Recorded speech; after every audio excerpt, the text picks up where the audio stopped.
Congresswoman Jane Key, Luistro, you are recognized. Thank you, Mr. Chair.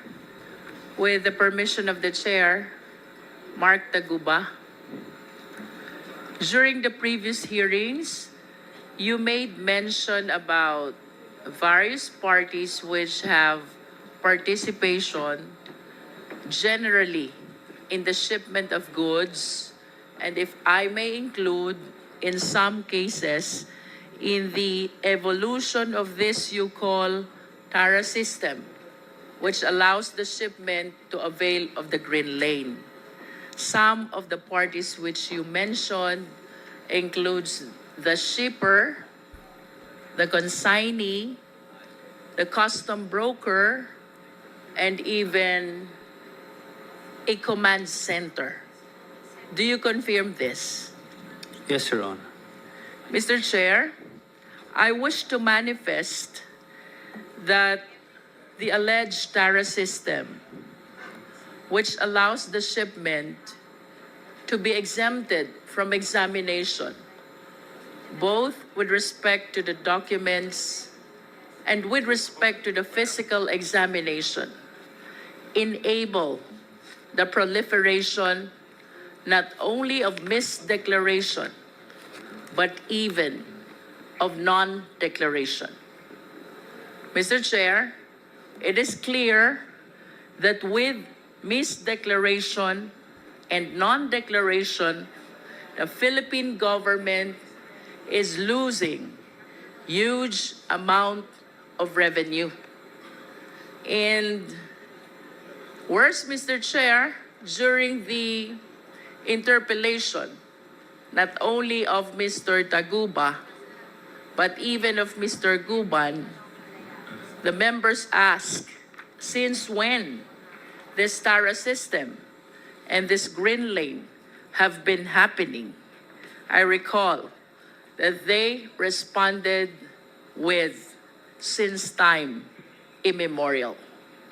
I cannot help but imagine how much losses the government has incurred already because of this TARA system, which has been happening in the Bureau of Customs, as they say, since time immemorial.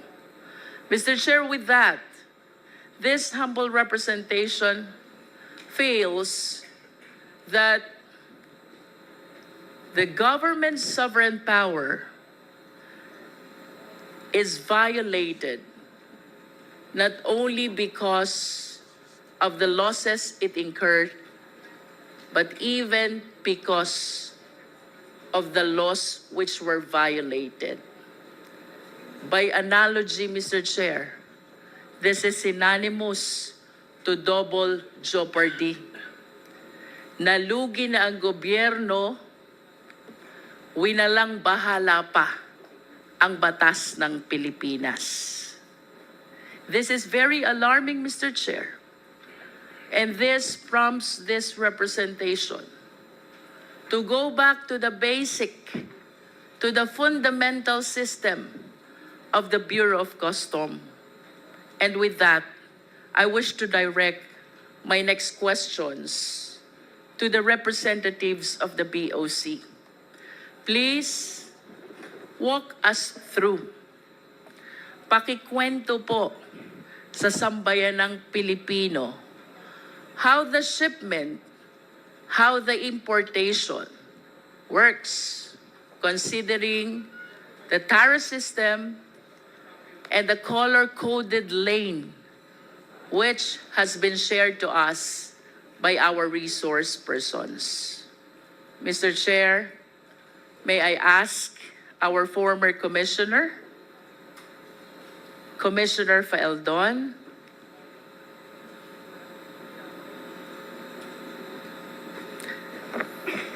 Commissioner Faeldon, can we start with the import clearance certificate? What is this document and what agency issues the same?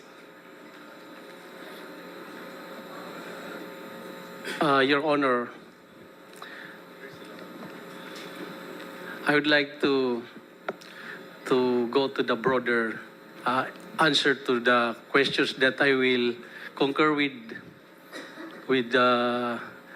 Taguba and that there is Tara since immemorial. I think Mr. Chair, with all due respect to Commissioner Faeldon, but this representation wished to examine the system which is happening in the Bureau of Customs step by step as to how the shipment process goes without necessarily connecting the same to the cases where Mr. Guban and Mr. Taguba were made involved with.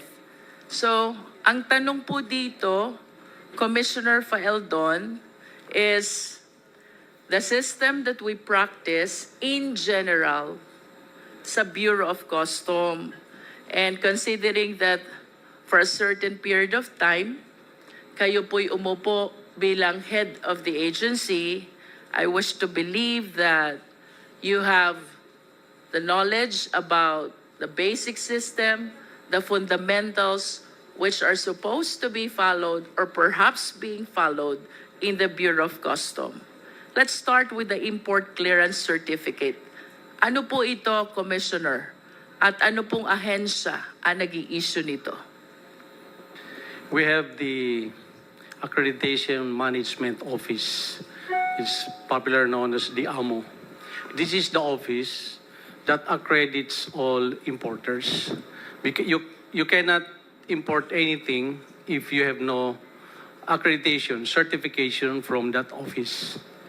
So during my time, we have 12,000 combined importers and brokers. And in 6 months, I delisted 4,000 of these because we have found out that they're lacking of the requirements. Some are found to be erring. So that's the first thing I did as far as trying to control these importers. So that is where the accreditation come from the Accreditation Management Officer. They're the ones who vet those applicants for accreditation so that they can do their importation. Your Honor. Commissioner, can you please state again the name of the office which takes care of the import accreditation process? Accreditation Management Office. Sila po yung nagpo-proseso, nagve-vet ng accreditation ng gusto maging importer. Accredited importers and brokers. Will you confirm that if I have intention to import goods, the first step should be to apply an import accreditation? Yes, Your Honor. Without that accreditation, I cannot import goods into the country. Yes, Your Honor. Okay. You made mention about 12,000 accredited importers, which later on you deleted the 4,000s because they are remiss with respect to certain requirements. Question po, Commissioner, ano po ba yung requirements natin for purposes of importers accreditation? You have to specify in your application what specific goods you're going to import. You have to show certificate from the bank that you have deposited a specific amount that makes you capable of importing that goods. You have a verified office that can accommodate the transactions of your importation, business permits, and so the usual permits that the government issues when you establish a business, Your Honor. For me to be able to inform this office, Commissioner Faeldon, mayroon po ba kayong pinoprovide na form where I should fill in the goods I intend to import?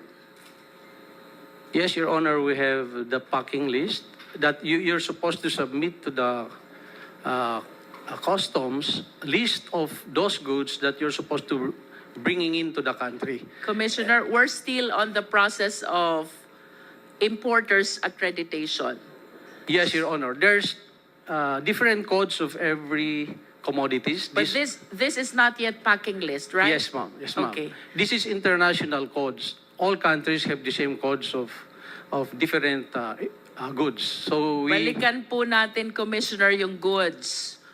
Ano pong form yung ginagamit sa BOC in describing the goods for the purpose of applying for importers accreditation?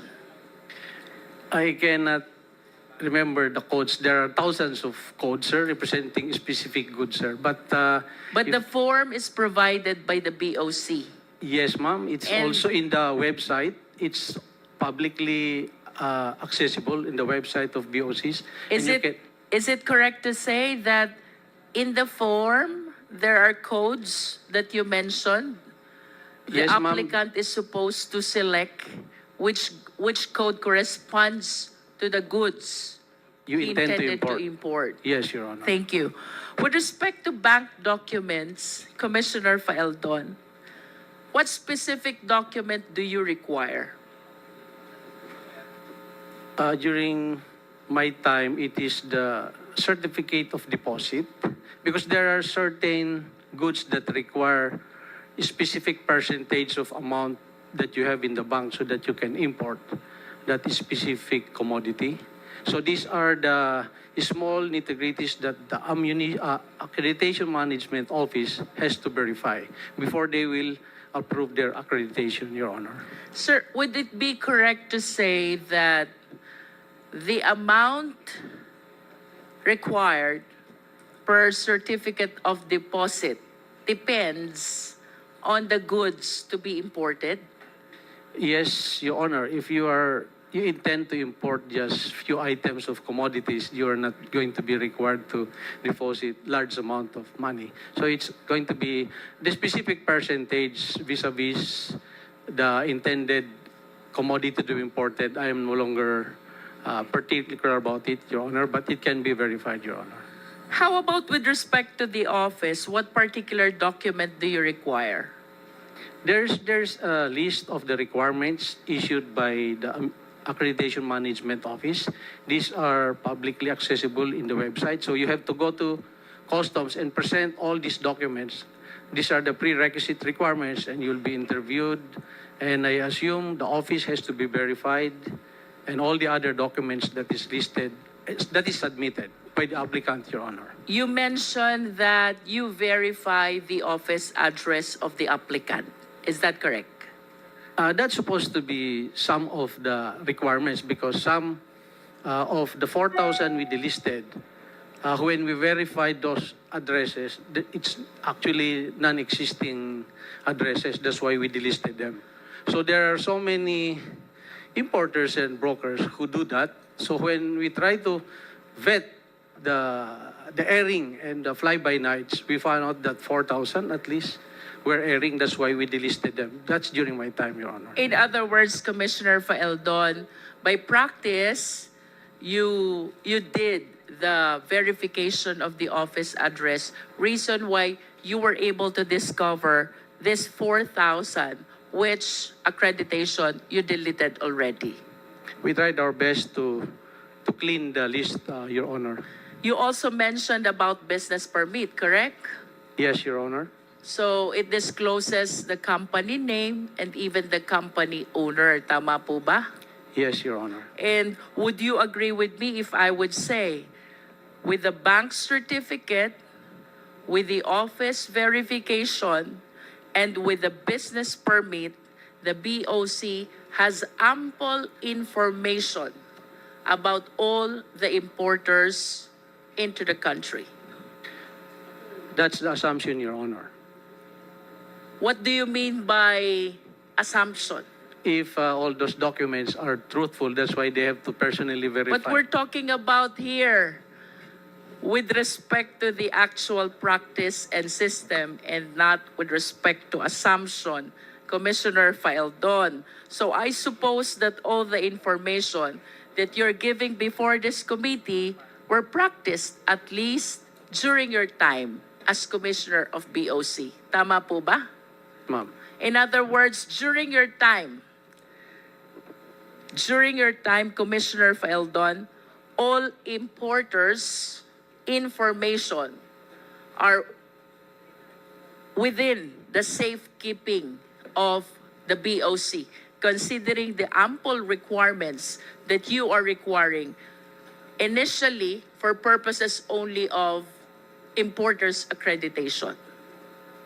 The newly accredited importers during my time, I specifically instructed the chief of the accreditation management office to be very stringent, not stringent, but to be very careful about accrediting, because at that time we were delisting more than 4,000. So we do not want to replace them with another herring importers and brokers, Your Honor. In all fairness to you, Commissioner Faeldon, because you were the one who deleted this 4,000 because they are not compliant with your requirements and your rules, it is the humble submission of this representation that having applied that system, then you have all the necessary information about the importers accredited by the BOC. That is a manifestation. With respect to the documents which you are requiring from the applicants for importation or importers accreditation, question Commissioner Faeldon. Alam nyo ang pangalan ng importer? Of course. Hindi po. It's the company that's listed, not all the time the owner, ma'am. So we cannot really say that we know the owners of the importers, but the So names. it depends. If the importer is an individual, Yes, ma'am. you will know the identity of the person. The AMO office may know, Your Honor. Okay. But if the importer is a company, then at least you have the name of the corporation. Tama po ba? Yes, Your Honor. And for you to know the owners of this corporation, I wish to believe that you required also the articles of incorporation and the GIS of this corporation who applied for importers accreditation. Tama po ba yun? Yes, Your Honor, the usual business requirement. That's actually what we do kapag ka ang applicant ay corporation. Normally, even for purposes of business permit, ang kasunod po nating hinihingi is articles of incorporation along with the general information sheet. Do you agree with that, Commissioner Faeldon? Yes, Your Honor. O balikan ko po yung first question ko. You have the means to know kung sinong importer, whether he's an individual or a corporation, considering the documents that you are requiring during the importer's accreditation process. Verifying the documents in the office, I think the customs has the means to do Yes. that. Yes. But going actually to check on the offices, that is where the customs lack the capability to personally verify some 12,000 offices nationwide. But at least you were able to delete 4,000 out of the 12,000 accredited importers, because you said earlier, because of verification process, you found out that this 4,000 are not compliant with the requirements. Some do not have the necessary office address. Tama po ba yun, Commissioner? Yes, ma'am. And some of those who were delisted were frequent violators of import laws. So I checked on the database who are the importers and brokers who have violated some importation laws in the past, and I immediately included them on the list to be delisted in our accreditation, Your Honor. So that's another parameter why we delisted them, Your Honor. Either kulang ang requirements or nagkaroon ng previous violation. Yes, Your Honor. And of the 4,000, not one of them went to court and contest their delisting of their company in the No one accredited. attempted to question why they were I cannot deleted. I cannot remember even one of them who went to court and questioned their delisting from the accredited, Your Sir, Honor. balikan ko po yung documents na nire-require nyo during importers accreditation process. With those documents, you can determine also the address of the importer, correct? Yes, Your Honor. With those documents, you can determine also the contact details of the importer, correct? Yes, Your Honor. And with those documents also, you can determine also what type of business does the importer conduct. Yes, Your Honor. And you can also determine the affiliations of this importer.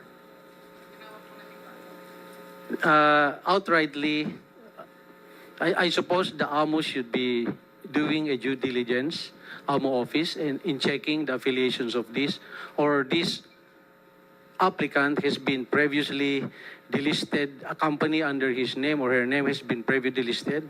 Those are the assumptions that the AMO office has to do due diligence in checking those circumstances, Your Honor. And with those documents, sir, definitely we can determine also the nationality of the importer. Of course, because Yes. there should be In a conclusion, nationality sir, written under the SEC or DTI registration, Your Honor. In conclusion, Mr. Faeldon, if I am an importer, generally speaking, it is very difficult to hide basic and important information from the Bureau of Customs. Do you agree? Yes, Your Honor. Thank you. I wish to direct my next question still to the BOC.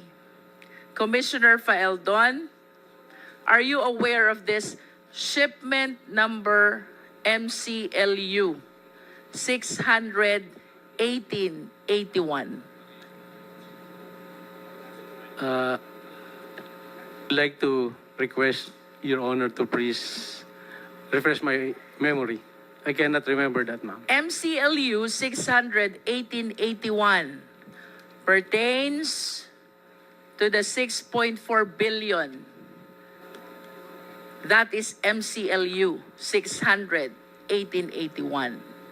Kanina po, Commissioner, you said, you admitted with the documents which are being required during importer's accreditation, walang kayang itagong information ang importer sa inyo.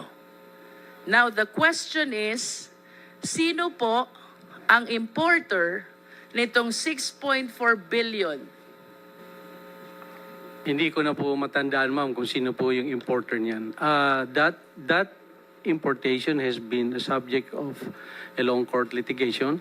I understand, Commissioner, but this is an incident which really shook the BOC, especially during your term. Tama po ba yun? Yes, ma'am. If I may... And of course, the first question that you wish to be answered, considering na may nakapasok na 6.4 billion, sino ang nagpasok nito sa Pilipinas? I want to refresh your memory, Commissioner Faeldon. Walang makakapag-import without the importer's accreditation. You likewise said, with the ample requirements which are being required from the importer, walang kayang itagong information ang importer from the Bureau of Customs. Now, we are talking about this specific shipment that pertains to 6.4, which shook the Bureau of Customs and even your leadership of the BOC when this was apprehended in the Valenzuela warehouse. Question, Commissioner. This is something na hindi mo dapat nakakalimutan. Sino po ang importer nito? I would like to be given time to check on who's the specific importer. The sequence of that apprehension, I can relate to this court, If Your I Honor. may interrupt, Commissioner Faeldon, would you agree with me if I would say that as head of the BOC, nalusutan ka ng 6 kapasok sa bansa, that is equivalent to 600. The first question that will pop up in your mind, sino ang nagpasok nito? Because you are answerable during that time, at least being the head of the Bureau of Customs. I find it strange that an incident as big as this during the time, ay makakalimutan nyo po. This is something na hindi nyo dapat makalimutan because it casted doubt to your Your Honor, leadership as head of the POC. Ang alam kong nag-import, sila Taguba. But I want to be corrected if hindi po sila ang nag-import niyan. Nagparating sa bansa.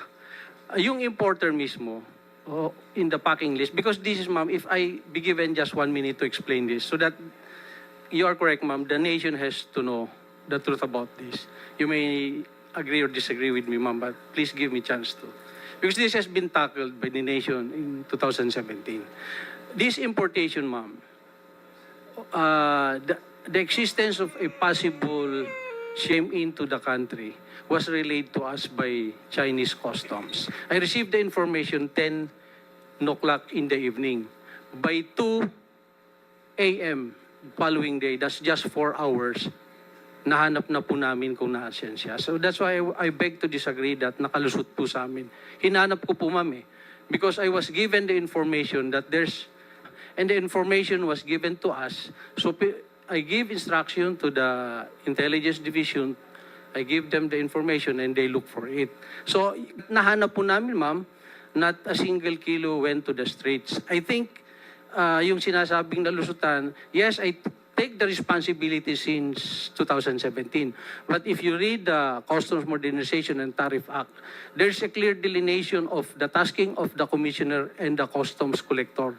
And in that law, it's very specific that only the collector has the right to release shipments. So of the 38 ports, it is impossible for the commissioner to check every shipment. That's why it is delineated to them by the law.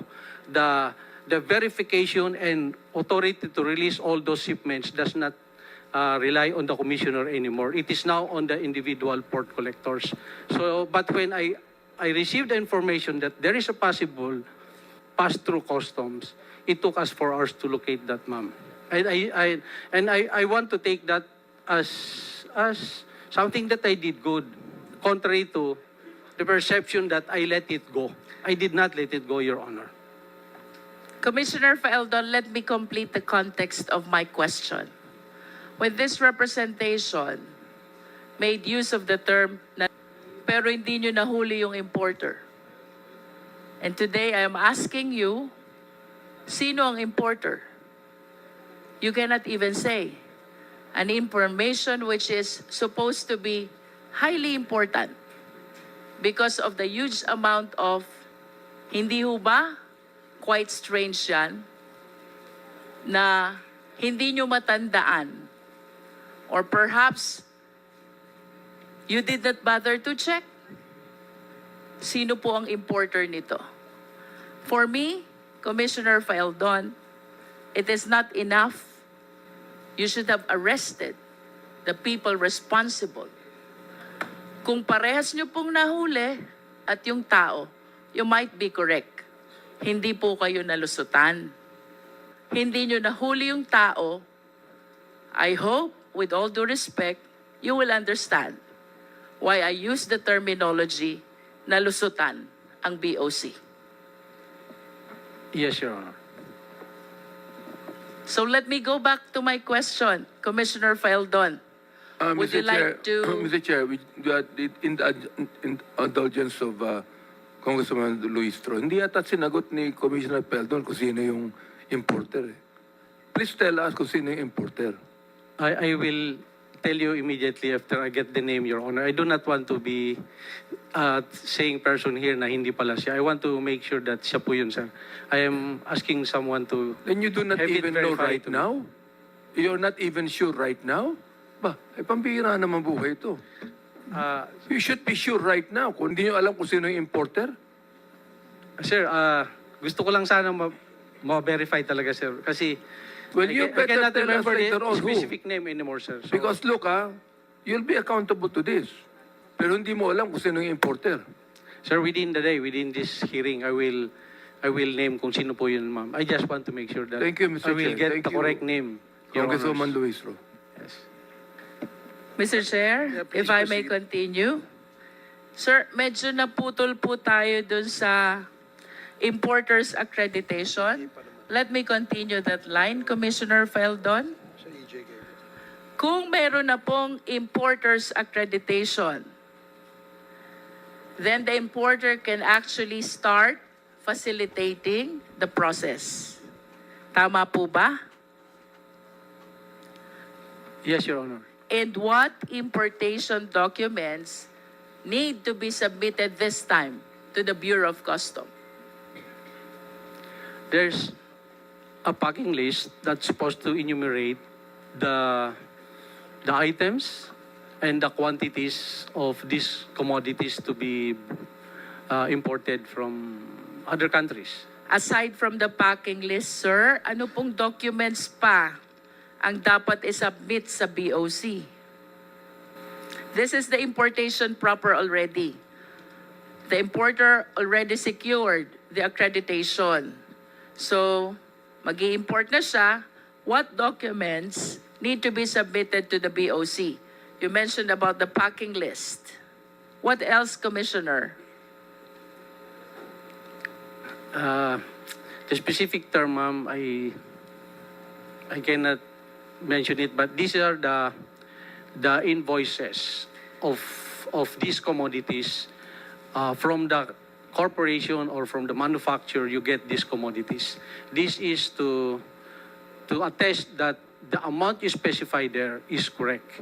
Dito po yung invoice from the manufacturers where these commodities will be coming from, Your Honor. The packing list contains the description and the quantity of the goods, correct? While the commercial invoice contains the value. The value, goods. ma'am, because this is where the tariff will be computed once these commodities arrive in the country, And Your when Honor. you say tariff, it means importation tax. Yes, Your Honor. Does it include bill of lading, Commissioner? Yes, Your Honor. Ano po bang nilalaman naman itong bill of lading in the interest of the Filipino people? Until you physically open the commodities in their packaging, it is very hard to assume that these are exactly the same as it is stated in those documents, Your Honor. Yes, but with respect to the document bill of lading itself, what do we see from the bill of lading? The shipment where these commodities will be coming in. Can you please cite the information we see from the bill of lading? Yung mga anong barko siya nakasakay, what are the containers, so that this can be tracked. Containers, reference number? Yes, sir. Meron tayo. Ma'am, meron yang, these are international numbers that can be tracked by all customs agencies in the world. Kaya po meron number itong mga containers na to. Pag sinabi niyo po bang tracking number, ito po bang binanggit ko kanina about the 6.4 MCLU 600 1881, ito po ba yung international tracking number? Yes, ma'am. That's why our Chinese counterpart gave us that number, and we were able to trace where that truck was delivered. You are saying that the information, the source of your information is your Chinese counterpart. Yes, Your Honor. Okay. So, what other informations can we get from the bill of lading, sir? We have the international tracking number. I suppose we can see from the bill of lading the name of the shipper, the Yes, name ma'am. of the importer. The date that's supposed to the arrival of these commodities in the How about country. the country of origin? Exactly, ma'am. It's part Country of of it. destination. Yes, ma'am. The port of unloading. Yes, ma'am. The consignee Yes, ma'am. and the shipping line. Yes, ma'am. Can we determine through the bill of lading also the people facilitating the shipment here in the Philippines, apart from the importer, like for example, custom broker? The brokers. Pardon me, but I am not real particular if it's the brokerage is part of that, or it's a different transaction that a broker So you are will. not certain. You are not certain. If Yes, the ma'am. I'm not broker's very name sure whether is it's the indicated broker is also. included there. I'm not sure, ma'am. Saan po ginagamit, sir, yung special certificate or permit? This is among the documents which are being submitted to BOC. Saan po ba ginagamit to? Saan goods ito applicable?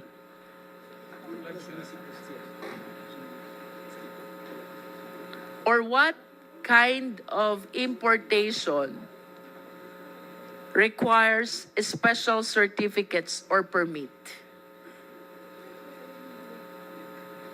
I think some government importation, For example po, the importation of some government requirements that does not require payment of tariff, they may have different and special importation permit, Your Honor. can we cite as example firearms and ammunitions if the Philippine government, for example, is importing some? Yes, Your Honor.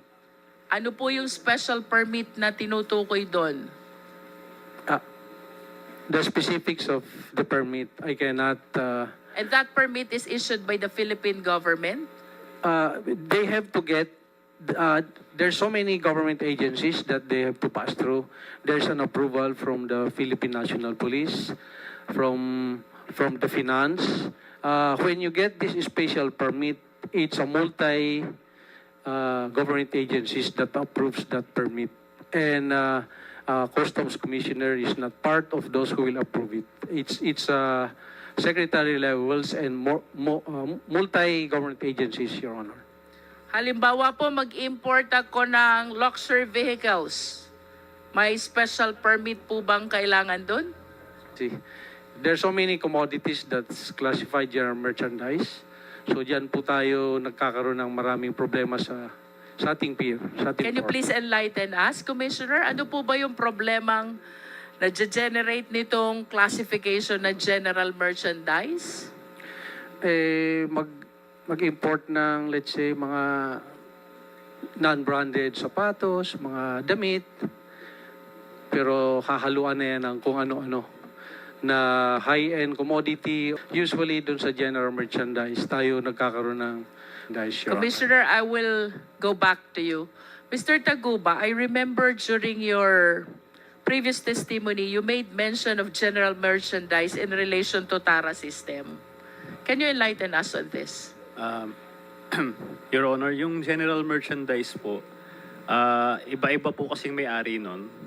So, Iba-iba ang may-ari. Opo. Yung isang container, pwedeng may footwear, pwedeng may kitchenware. So, iba-iba.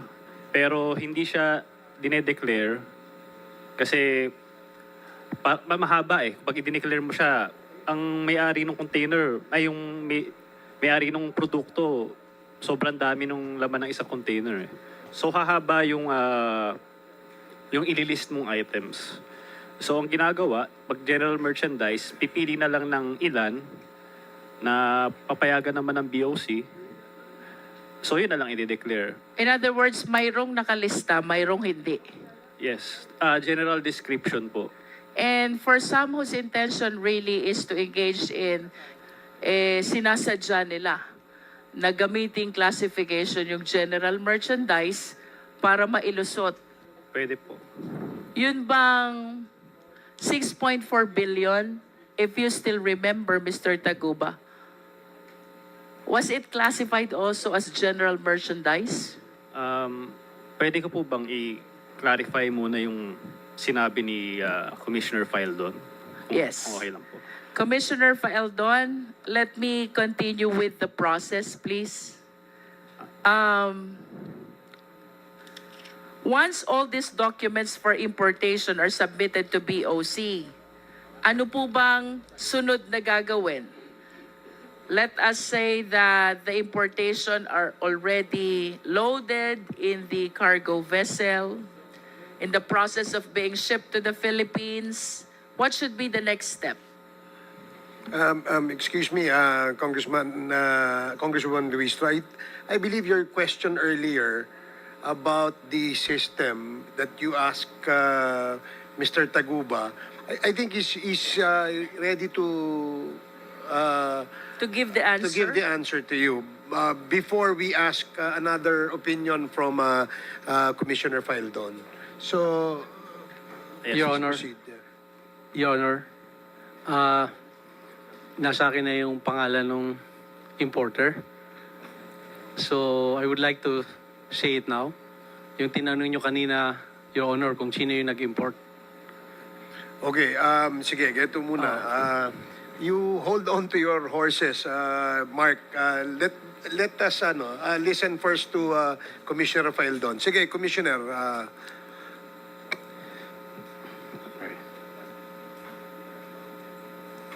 Yung importer po, ma'am, is a company na EMT Trading.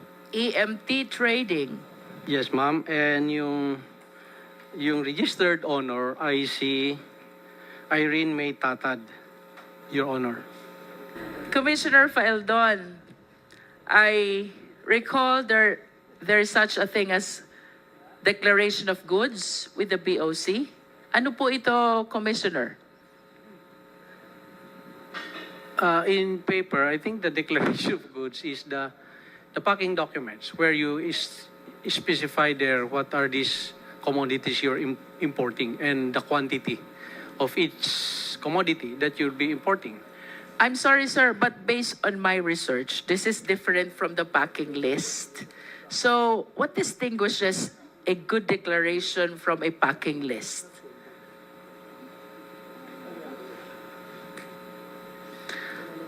Based on my information, ito daw pong good declaration na ito ay isinasubmit sa BOC within certain number of days before the arrival of the shipment.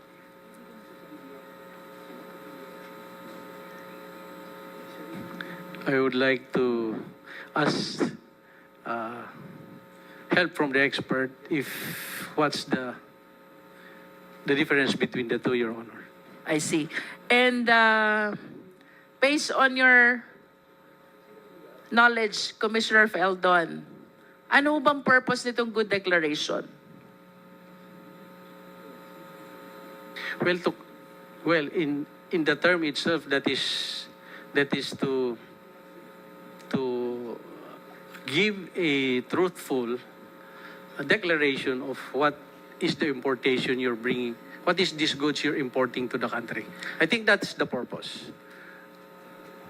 Perhaps it describes also the type of goods and the quantity and the value. That's why my assumption is this is the packing list, because that is where the specific type of good quantity is being declared. Tama po bang sabihin, Commissioner Faeldon, na on the basis of this declaration of goods, the BOC is able to determine whether it will go through the yellow lane, the green lane, or the red lane? Does this good declaration has something to do with the lane where the shipment will go through? Yes, ma'am. There's an office in the customs that does the vetting of those declaration of good. It is our risk management office. Once all those documents were submitted to the customs, they will start to run that into our system, whether this importation will pass through the physical inspection upon arrival in our ports, or X-ray, or will go to the fast lanes. So it's another office that does the vetting of those actual importation. Our office is called Risk Management Office, Your Honor. Let me go back to Mr. Taguba. Is it on this stage that the process or the system in the BOC is being manipulated by the TARA system? Yes. Yes, Your Honor. And which office is responsible to determine under which lane the shipment must go through? Yung mga ano po ba yan? Mga yellow lane, red lane, green lane. RMO po ata. Anong tawag po sa opisina? RMO. Ano pong ibig sabihin ng opisina na yon? Risk Management Office. Kung di po ako nagkakamali. So this is the same risk management office that was mentioned by Commissioner Faeldon. Mr. Chair, considering the the vital information, I believe, which can be shared by the RMO with respect to the alleged manipulation of this yellow lane, green lane, red lane in relation to the TARA system.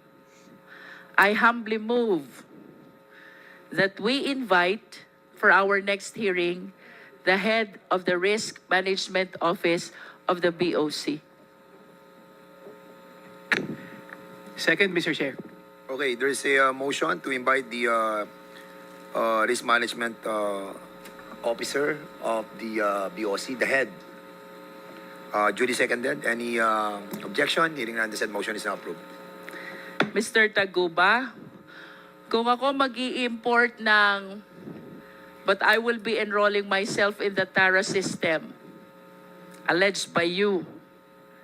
So mapupunta ako sa green lane, exempted ako from document inspection, exempted ako from physical examination without knowledge at all of the BOC.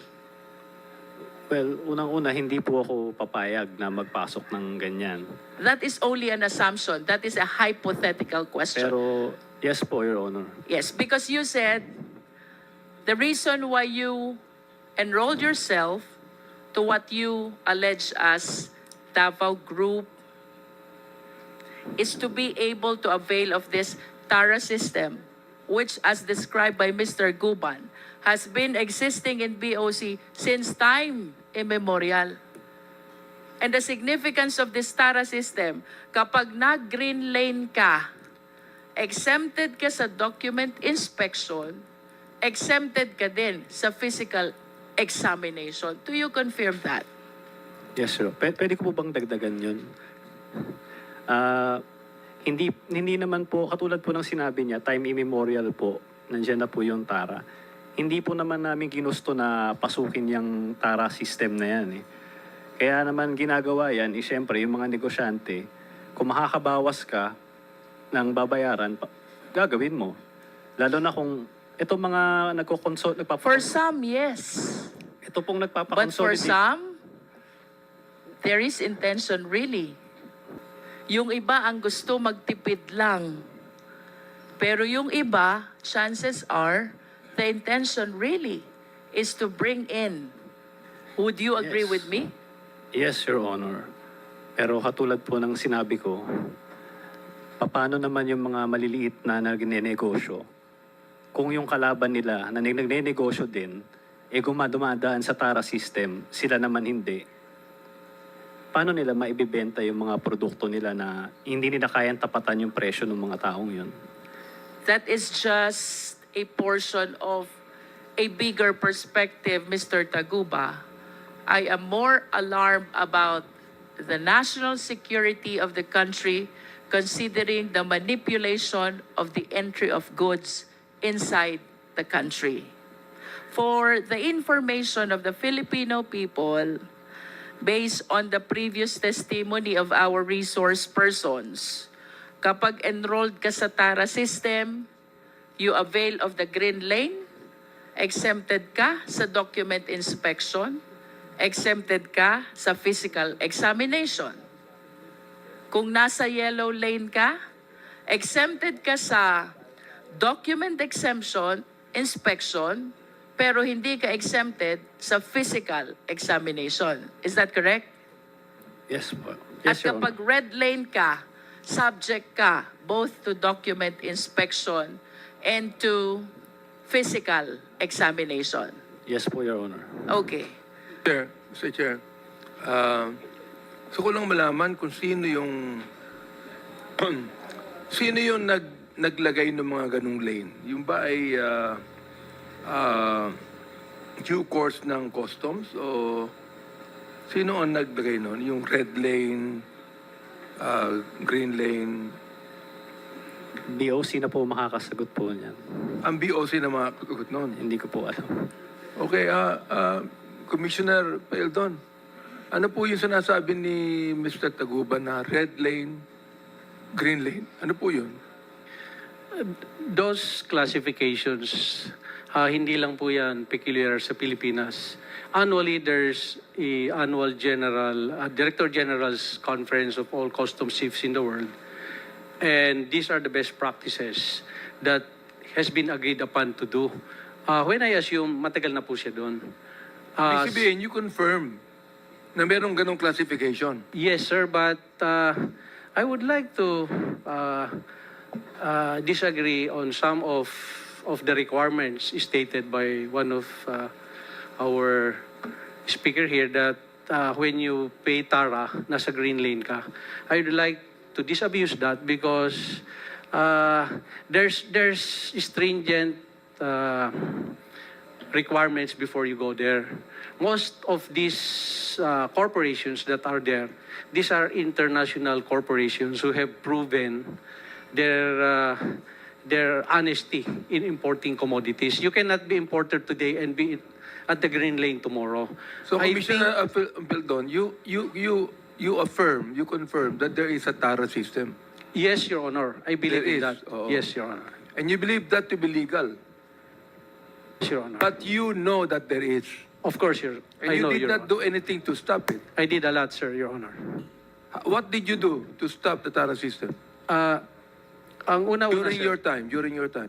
Yes, sir. In my small time, there, a little over 1 year, in my first week of stint, I requested all the importers and brokers and appeal to them because I agree with your honors that this is since immemorial and we've been losing maybe trillions already.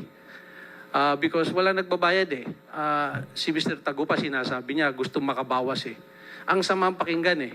Kasi ginugulangan mo na kagad yung bansa eh. Gusto mong kumita, so bawasan mo na kagad yung tariff na babayaran mo. Talagang hindi pwede yan. So I appealed to them. Then after 2 months, unang meeting namin, these are thousands of brokers and importers. I appealed to them na maawa naman kayo sa bansa natin. Yung binabayad yung buwis, para sa atin yan. The second is dun sa trade center. I think more than 2,000 attended. Pero ganun pa rin, sir eh. Talagang embedded. Marami talagang importers and brokers na gustong kumita. So I started vetting kung sino tong mga airing. That's why we came up with that 4,000 na dinlist namin. Nagalit sila sa akin, of course, but lahat tayo, sir, naglilingkod sa bayan. So, sinasabi nga niya, gusto makabawas. Yes, makabawas sila sa kanilang binabayaran, pero yung taong bayan yung nalulugi dyan. So, I think, as far as they are concerned, hindi nila ako nagusto kasi 4,000 nga tinanggal ko sa listahan nila eh. So, those are the process na ginawa ko, Your Honor. Talaga pong... Commissioner, ang sinabi ni Mark Taguba, gusto nilang makabawas, kaya sila yung nagpupunta roon sa classification ng lanes. Tama ba ako, Mr. Taguba? Pwede ko po bang sagutin yung Go sinabi? ahead. Sige po. Sagutin niyo. Yung sinasabing makabawas, unang-una, hindi namin gusto magtara. Yan naman hindi papansinin yung dokumento mo. Pag-explain muna sa amin, ano ba yung TARA system para sa kaalaman ng taong bayan? Ano ba talaga ang TARA system sa Bureau of Customs? Lagay ba yan? O ano ba yan? Lagay po, grease money po ito, tara. O ibig sabihin, the TARA system is grease money. Nabanggit nga po ni Commissioner Paeldon, Mr. Chair, na ang TARA system is illegal, di ba? O, tama rin ang sinabi ni Mark Taguba na ito ay grease money o lagay. Ano? Yes po. Gaano kataas ang lagay sa isang TARA?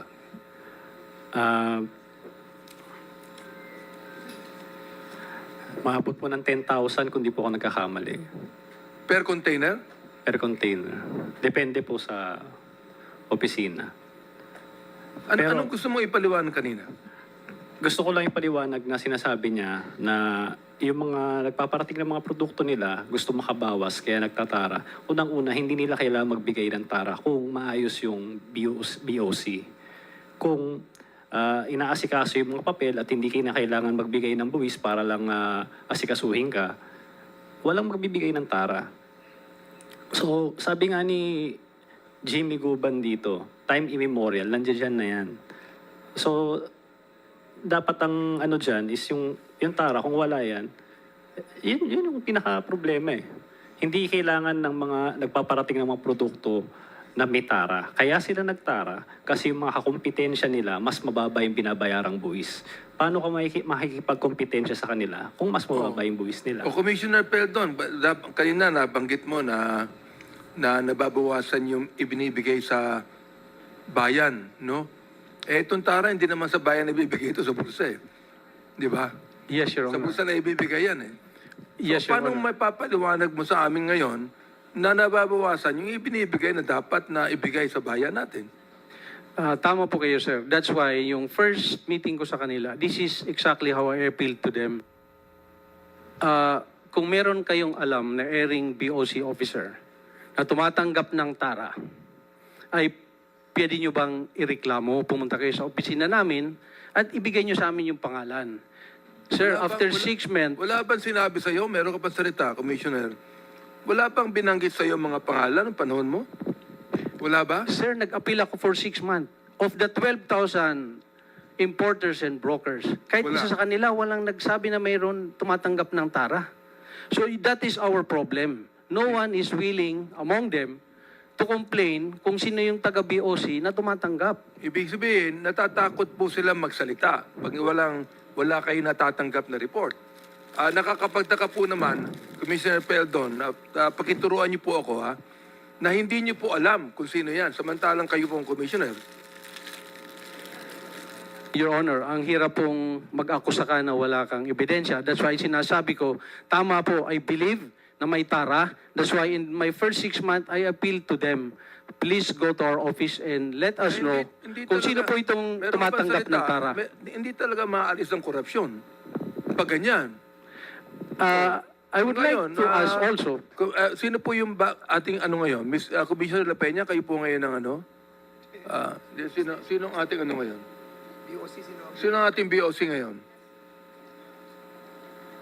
Mr. Chair, Sige po. I just want Yes. to manifest that I am Yes. yielding whatever time is remaining for me to Chairman Abante as I need to move to my other committee for a hearing. So you're yielding your time to... Yes, Mr. Chair, and I am soliciting the Because the, permission of the chairman to leave this Because committee the hearing. interjection was so long. That's the reason why? Okay, thank you so much, Congresswoman Jinky Luistro. You can proceed. Mr. Chair, that was not Co-chair. actually interjection. It was actually Commissioner Mr. Chair, Congressman Luistro Mr. Chair. has already this one is very Yes. short, really. This one is very short, just to wind up. Okay, Congresswoman Jinky Luistro, you are recognized. About the manipulation of the yellow lane, the green lane, and the red lane. Yung sinasabi po ni Mark Taguba, gusto makabawas, gusto makatipid. That is in as far as the revenue generation perspective of the government is concerned. But I wish to invite the attention of the committee to a bigger perspective. Ang pinag-uusapan po natin dito is not only misdeclaration, but even non-declaration. Without the necessary declaration. And what if the consignee, the end user of this importation? I hope we appreciate the possibility na baka hindi lang po income ng gobyerno ang nawawala. Baka hindi lamang po batas ang nava-violate. Mr. Chair, I lament that with that existing system as alleged by our resource persons, we are compromising already even the national security of our country. That is a manifestation, Mr. Yes, Chair. thank you so much. And with that as well, ano? I just would like to continue on asking the question on the TARA, no? Sapagkat, Luca, we have been talking about the TARA system nung pang-isa eh. Pero hanggat pinag-uusapan natin yan, at hindi natin talaga natutukoy yan para hihinto yan, eh wala rin kwenta ito pinag-uusapan natin. So gusto kong kausapin yung pagkatapos ng Commissioner Peldon, si Commissioner La Peña, di ba? So Commissioner La Peña, nung panahon mo, meron pa rin TARA system. Thank you, Your Honor. Mr. Chairman. Yes, there was. In fact, before I assumed as the Commissioner of Customs, Pakitapit po yung microphone. before I assume as the Commissioner of the Bureau of Customs, I heard the privilege speech of Senator Ping Lacson. And the TARA system was mentioned by him, which is existing in the Bureau of Customs. Sino po ito? Sino po? Senator Lacson, Your Honor. Now, I'd like to know, Commissioner La Peña and Commissioner Baildon, that the TARA system, if it continues, it is a big loss to the revenues of this government. Am I right? That's right, Your Honor. So, what happened in your own turf? Yeah, in my time, what I did was, of course, that's one basis ng aking action, plan of action in the Bureau of Customs. But among others, I met the Association of Importers and talked to them kung ano ba yung mga problema nila. And that is one of those mentioned. But among those, aside from that, the other problem is the slow facilitation or the slow processing of the papers.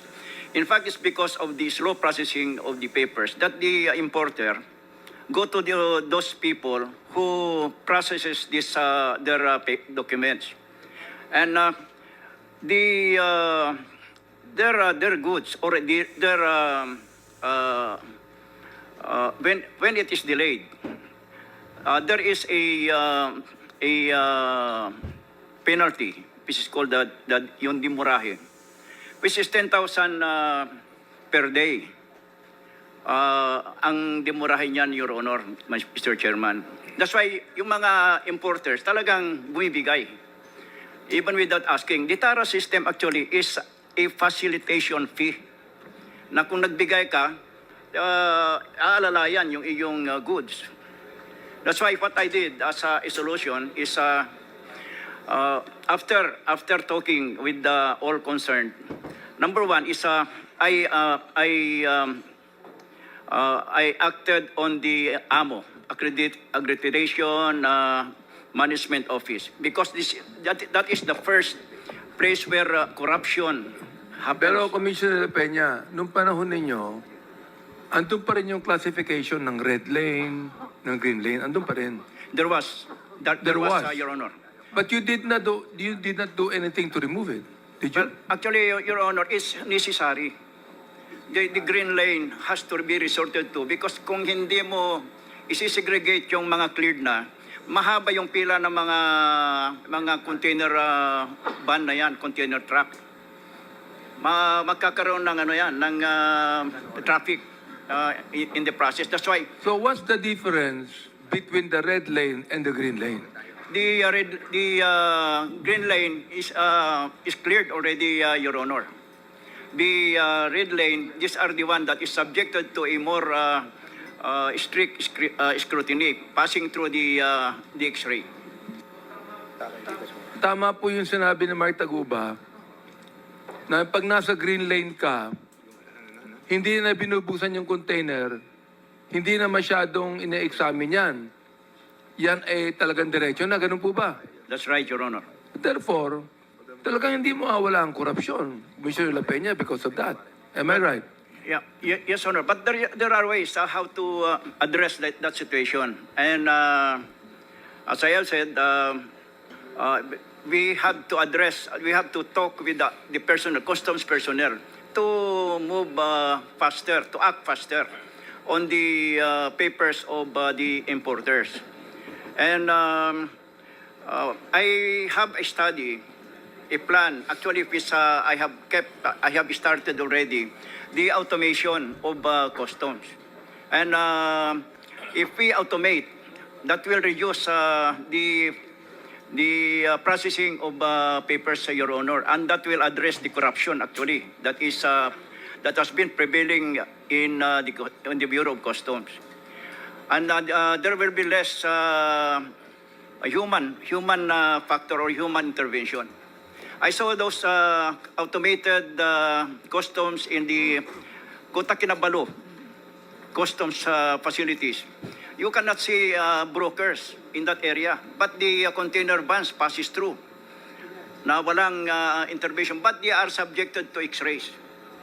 So it is you can collect more revenues. Siguro yung if you will go automated, the cost of automation is bak isang taon lang yan, mababawi na yung X-ray machine na yan o yung automation, I mean. So I last hearing, Your Honor, when I was here, I mentioned about the automation in the Bureau of Customs because I feel very strongly that will be the solution dito sa problema sa Bureau of Customs. The Commissioner, both of you know, the digitalization of the agency like the Bureau of Customs was started during the time of President Ramos. I'd like to find out from you, what happened to the digitalization of the agency? Because, as you have said, that is one way to curb corruption, to digitalize the Bureau of Customs. We were talking with the Bureau of Internal Revenue chairman today, and he told me that that is one way to curb corruption. Digitalize mo ang agency ng ating pamahalaan. So, ano po ang ginawa ninyo? Uunahin ko si Commissioner Peldon. What have you done as far as digitalizing the Bureau of Customs? During my time, sir, there is, in fact, in the previous administration, there was an allocation of 400 million pesos to computerize customs. But it was subject to court litigation. So it was never implemented during my time because the 400... Commissioner, because there are some people there in customs who are actually against it. So they can continue the corruption. Am I right? It can be assumed that way, sir. But only assume that way, Commissioner Peldon. It is true. Di ba? That's the reason why merong court case dyan, napatagal yung digitalization dyan. Hanggang ngayon, Commissioner De Peña, how many percent of the Bureau of Customs are actually digitalized Well, during your time? yeah, in my time, Your Honor, the offices have computers, are computerized. But I am referring to the computerization of the importation process, Your Honor. And as I've said, we have started the planning of this computerization of the Bureau of Customs. Although, well, I was not able to finish it because I was transferred to TESDA. I became the Director General of TESDA. But just the same, that project was being piloted, operationally tested, Your Honor, but it did not posture anymore. I agree with you that maybe within the customs do not like the computerization, the automation. That's why it should come from the national government, from the, for example, from the custom, from the Congress, and let it happen. Let the automation be done, completed, and implemented in Bureau of Customs. 1 year only that can be yung cost ng automation will be mababawi na yon sa revenue na Mr. Chair, makukulikta. perhaps one of the bills that the Quadcom could be able to look into is the bill to actually digitalize agencies in government that are very much involved, especially in the issue of corruption, Mr. Chair. Pero itong si Mr. Taguba, ikaw ba ay dumating pa sa time ni Commissioner La Peña o kay Commissioner Peldon lamang? Kay Commissioner Faildon lang po. Okay. So, let me ask you, no, in the truest sense of the word. Now, you tell me, sapagkat Commissioner Peldon, you have admitted that you were not actually in control of everything. Ibig sabihin, yung pag-release ng mga containers is not up to you anymore. So, director na lang, di ba? The law specifically said that that's the role of the collectors in the 38 ports nationwide. Therefore, hindi mo na alam yon. The details of those packing lists, because in one port alone, there are 2,500 containers coming daily.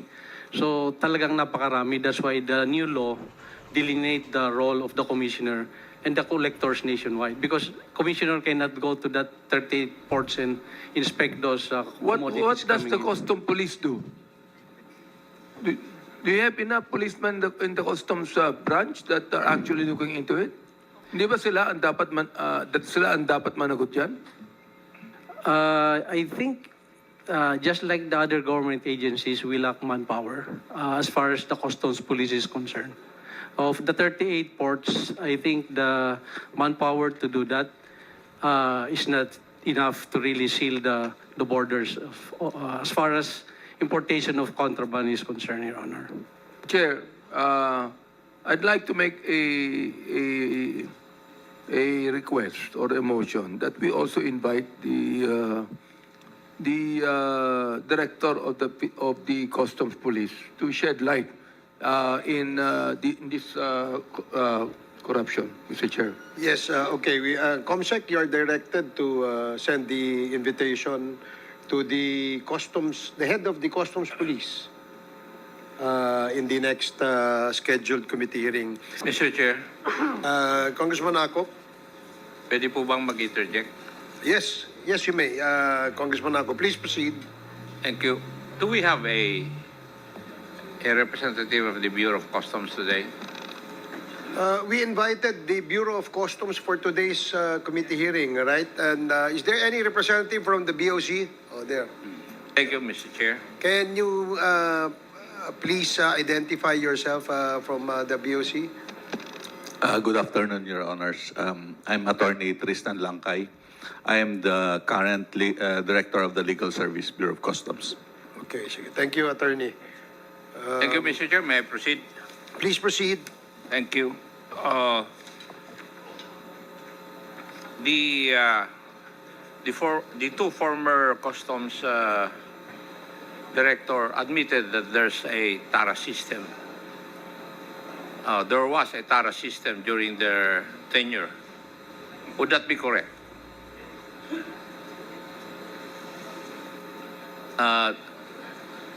Sid, would that be correct during your term that there was a TARA system? Commissioner La Peña? There was, Your Honor. In fact, well, what I did, with your permission, if may I explain a little bit. What I did was... No. Commissioner Sid, I premise ko lang ito. Commissioner Feldon, Yes, Your Honor. you admitted also that there was Yes, Your a Honor. TARA system during your tenure. Yes, Your Honor. Okay. Now, may I ask the representative of the Bureau of Customs, meron po bang TARA system ngayon? Your Honor, I'm sorry, I have no experience or knowledge on that TARA system, Your Honor. Currently, I'm just with the legal service of the How Bureau long of Customs. have you been in the Bureau of Customs? I've been with the Bureau of Customs since 2009, Your Honor. And you do not know of the existence of a TARA system within your department or your office? As to the existence, Your Honor, I have no personal knowledge of that. I'm not asking whether you have personal knowledge. Yes, Your Honor, if not personal knowledge, I've heard about it during discussions like this forum, during investigations. Sa mga kwentuhan, Your Honor, narinig ko, pero wala akong experience on that, Your Honor. Attorney, Yes, sir. hindi naman galing sa Bureau of Customs yung report sa amin, galing sa mga broker mismo. Yung nakikipag-deal sa customs na may TARA system. I do not know, you have been with customs since 2009 and you, in this committee, the two customs director already admitted that there was a TARA system during the term. Tapos ngayon, ang tanong ko, meron pa ba sa Bureau of Customs? Sabi mo, attorney, you do not know. You do not have any personal knowledge. Did you take your oath? No, he has not taken his oath yet, Your Honor, but we can administer the oath now. Comsec, please. I think it is necessary, Mr. Chair, so that if I find him lying, then I can move to cite him in contempt. Okay. Please, Comsec, administer the oath of Attorney Langkay from the Bureau of Customs. Sir, please stand. Do you swear to tell the truth, the whole truth, and nothing but the truth in this congressional inquiry, so God may help you? Yes, the oath has been administered, sir. Thank you, Comsec. Please proceed, Congressman Acop. Thank you, Mr. Chair. I do not know, Attorney, if in the previous hearing, present po kayo. I was not present, Your Honor.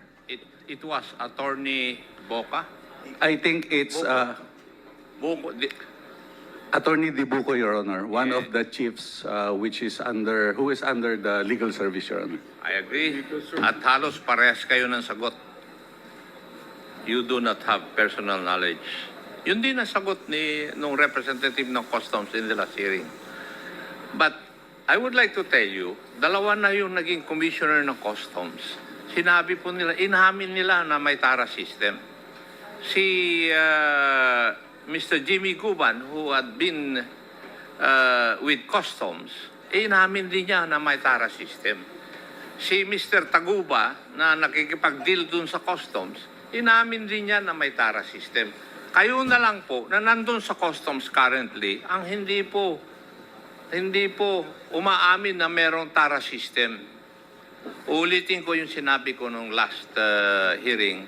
Pag nawala na yung Friday habit ng Customs at 3 o'clock in the afternoon of Friday, maniniwala na po ako na walang TARA system. Now, may I ask, do you want to refute that, Attorney? Pati si Senator Lacson in one of his privileged speeches, sinabi rin niya yan. Your Honor, can I... Do you want to refute my No, statement? Your Honor, I just want to say something about it. You ask the permission of the chairman. The rules. Mr. Chair, can I make a Please proceed. manifestation on that matter, Your Honor? Considering that a certain Mr. Taguba is saying that there is a TARA system and he has experienced it, Your Honor. As a lawyer, Your Honor, may I just suggest, Your Honor, that a proper complaint affidavit identifying the specific circumstances on which he actually paid TARA and identifying the, Your Honor, please, with due respect, the persons or individuals involved so that the proper appropriate administrative or criminal action can be undertaken, Your Honor. Please, that's just my idea, Your Honor. Thank you. If I may, Congressman Acop, Attorney, yung pagtatanong tungkol doon ba sa TARA system, kung ito ba ay existing hanggang sa ngayon, ay nasa konteksto po nung paghingi ng information na patuloy pa ba itong mga ganitong mga gawain dyan sa loob ng customs. Of course, we're not saying that you are involved in that kind of illegal system. What we're saying is that you may probably have heard from the sources or grapevines or even perhaps some of your colleagues na merong ganitong nangyayari. Yun ang konteksto ng pagtatanong. Kasi dalawang former commissioner nagsabi meron.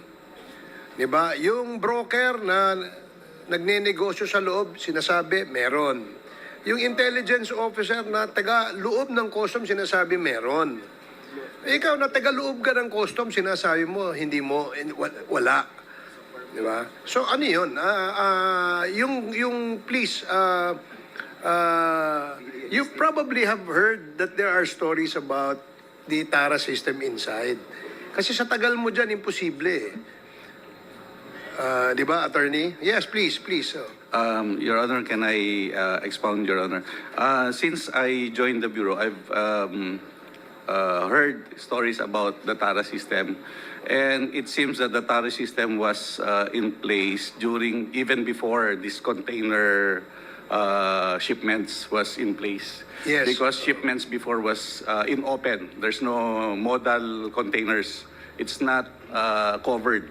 So in open. So they make the TARA, they count. TARA is a counting system at the time, Your Honor, that they Yeah, make. Yes. Attorney, That was the context, Your Honor, and then that I just explained that I heard. Then eventually, Your Honor, during my stint in the Bureau of Customs, I also heard it during inquiries, just like what happened during the inquiry in Sige. this EMT case, Your Honor, please. Hindi, ang sinasabi, you're lecturing us on the sinasabi mong TARA na yung the usual word, the real definition of TARA. But in this case, in the context of the questions raised by Congressman Acop, yung TARang pinag-uusapan natin dito ay yung lagay, ay yung grease money. Ang tanong, ulitin natin, tinatanong ni Congressman Acop, meron pa bang grease money o TARA dyan sa Bureau of Customs sa ngayon? As of now, Your Honor, I have no information about a TARA system ongoing with the Bureau of Customs. Mr. Chair, Okay, see. alam mo, nakakagalit to. I think you're lying to us. You know, you have been there for quite a time. If the commissioners know about that, why don't you know? You're a lawyer. My goodness, and you're even telling us, suggesting to us that Mr. Tagupa file a complaint? My goodness, Mr. Chair, pasensya po kayo, pero talagang kinakailan sabihin ko to eh. So, thank you, Congressman Abante. Please proceed, Congressman Acop. Before I proceed, Mr. Chair, I would just like to make a manifestation. Attorney, in the last hearing also, a representative of the Customs Police appeared here as a resource person in the name of Major Cascolan. Inamin din po niya na merong TARA system. I am surprised na kayong dalawa na nandun sa legal department, parehas kayo ng sagot. It is of record, Attorney. Now, may I proceed, Mr. Chair? I would like to ask the two commissioners. Inamin niyo po na merong TARA system at may, sa pagtatanong ni Honorable Abante, may mga nawawala para sa gobyerno. Tama po. Yes, Your Honor. Now, may I know, have you ever estimated the amount of money that government is losing because of this TARA system annually? Para makita natin anong epekto nito sa ating bansa. Have you ever conducted an investigation on the estimate of money lost by government annually? Mr. Chair, for easy computation, Your Honor, Mr. Chair, say the container ban is valued at with your indulgence, my question is, have you ever conducted an investigation to estimate the amount of losses of government because of the TARA system? Have you ever done that? During my time, I did, sir. You did. Yes, Your Honor. How about you, Commissioner Sid? yes, Your Honor. Now, what was the result of your investigation? May I know?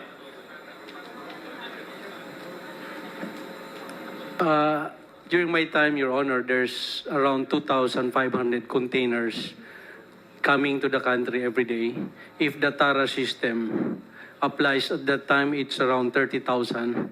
So annually, the government is losing around 27 billion, Your Honor. B? Yes, Your Honor, that's my estimate during my time. 27B per year. Yes, Your Honor, based on the 2,500 containers coming in daily during my time, Your Honor. I agree with the computation of Commissioner Paildon, Your Honor. That would be the same amount. Yes, Your Honor. Now, may I ask the current Bureau of Customs, the representative, do you know of this? Siguro wala dahil you do not know whether there's a TARA system or not eh. Tama po ba, attorney? I don't have I don't have those numbers, Your Honor. You could just imagine if the calculations of both the former commissioners would be true, 27 billion na nawawala sa atin annually. Thank you, Mr. Chair. Yun lang po ang gusto kong malaman. Thank you, Congressman Akop.